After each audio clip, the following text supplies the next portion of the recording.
తాజాగా రాష్ట్ర ప్రభుత్వం వివిధ రకాలైనటువంటి కోర్సులని స్కూళ్ళకి పెడుతోంది. అవన్నీ కూడా ఫ్రీ అంటోంది. కానీ వాటికి డబ్బులు రాష్ట్ర ప్రభుత్వం కడుతోంది.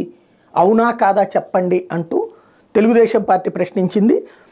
రాష్ట్రంలోని ప్రభుత్వ పాఠశాలలో ఇంటర్నేషనల్ బకలారియట్ ఐబీ సిలబస్ను అమలు చేసేందుకు ఏటా 24,000 కోట్లు ఖర్చు అవుతుందని, ఇంత మొత్తంలో చెల్లించిన విద్యార్థులకు ఎలాంటి ప్రయోజనం ఉండదని తెలుగుదేశం పార్టీ రాష్ట్ర అధికార ప్రతినిధి నీలాయపాలెం విజయ్ కుమార్ పేర్కొన్నారు.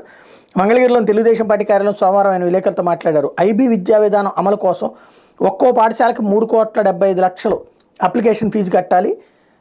ఐబీ బృందం పరిశీలించిన తర్వాత 7.71 లక్షలు చొప్పున 3,75,000, 7,71,000 చొప్పున పూర్తి స్థాయి గుర్తింపు వచ్చే వరకు ఏటా చెల్లిస్తూనే ఉండాలి. 2 ఏళ్ల తర్వాత ఆథరైజేషన్ కోసం 3.25 లక్షలు చెల్లించాలి.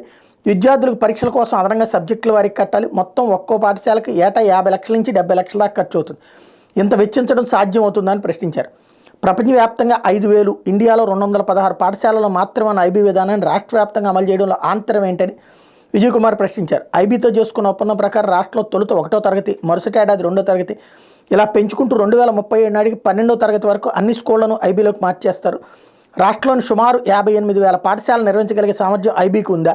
ఈ సొమ్ము ఎవరు కడతారు? ఒప్పంద వివరాలను ఎందుకు దాస్తున్నారు? బడుగుల స్థితిగతులు, విద్యార్థుల మేధా సంపత్తి గురించి ఆలోచించరా అని ప్రశ్నించారు. ఇక్కడే నాకు డౌట్ ఏంటంటే, అలాంటి దాంతో ఒప్పందం చేసుకోవడం మంచిదా చెడ్డదా? ఇప్పుడు ప్రైవేట్ స్కూల్స్ నారాయణ చైతన్యాలు, కెనడీలు ఇవన్నీ ఏం రాస్తాయి? మా దగ్గర ఐబీ సిలబస్ అంటే. అలాంటి కోర్సు స్కూళ్ళకు వస్తే ప్రభుత్వ పాఠశాలకి మంచిదా చెడ్డదా? ప్రభుత్వం ఒప్పందం చేసుకున్నాక సచ్చినట్టు కడుతుంది, కట్టకుండా అడిగిపోతుంది. అన్ని వేల కోట్ల రూపాయలు ఖర్చు పెడుతున్నారు విద్యార్థుల మీద అంటే అది మంచిదే కదా. దాన్ని వద్దని చెప్పడం ఏంటో అర్థం కావట్లేదు. ఇది ఎక్కడ విచిత్రం అర్థం కావట్లేదు. ఇంత మంచి కోర్సు అదే చంద్రబాబు గారు కడితే అదిగో విజనరీ, ఆయన 50 ఏళ్ల పాటు ఆలోచించి పిల్లల భౌతికుల కోసం ఇట్లా చేశారంట. జగన్ కడితే కడతన్న అమౌంట్ వీళ్ళే చెప్తున్నారు. ఓ రకంగా చెప్పాలంటే నిజం బయట పెట్టారు వీళ్ళు.